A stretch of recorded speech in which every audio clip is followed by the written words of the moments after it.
Doctor साहब, आज का जो हमारा सवाल है वो ये है कि हमल ठहरने के लिए सबसे मौजू और बेहतरीन दिन आपके ख्याल में, गायनेकोलॉजिस्ट के ख्याल में कौन से होते हैं?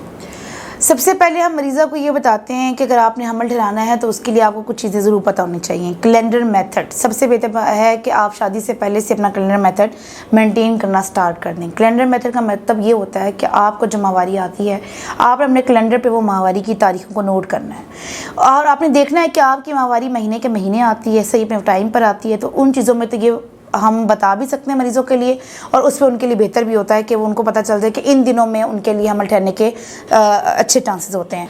उसमें यह है कि माहवारी के जो माहवारी जिस दिन आती है, फॉर एग्ज़ाम्पल ये गम को आती है, तो 14वें दिन में माहवारी के अंडा बनता है और अंडा जो है वो टूट के अपनी जगह से निकलता है, रप्चर होता है। इसको हम कहते हैं कि ये मतलब ओवेरियन जो है ना वो फॉलिकल हमारा डोमिनेंट हो गया और रप्चर होने वाला है, ठीक है। ओवुलेशन जिसे कहते हैं, डे ओवुलेशन।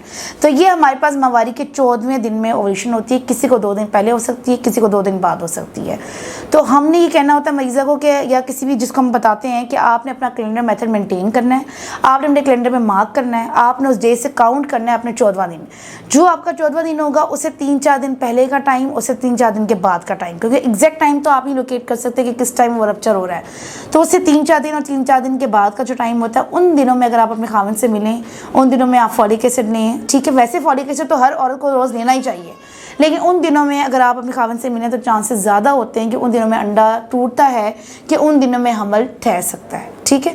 तो ये उन 3-4 दिन जो आपके माहवारी के 14वें दिन के आगे पीछे होते हैं, वो जो पूरा हफ्ता होता है वो आपके पास एक ऐसा हफ्ता होता है कि उसके अंदर अगर आप कोशिश करें तो हमल आपका ठहर सकता है। इसके अलावा ये है कि आपने रोज़ फलात की गोली खानी होती है, पानी ज़्यादा लेना होता है, मतवाज़न ग़िज़ा का इस्तेमाल करना होता है।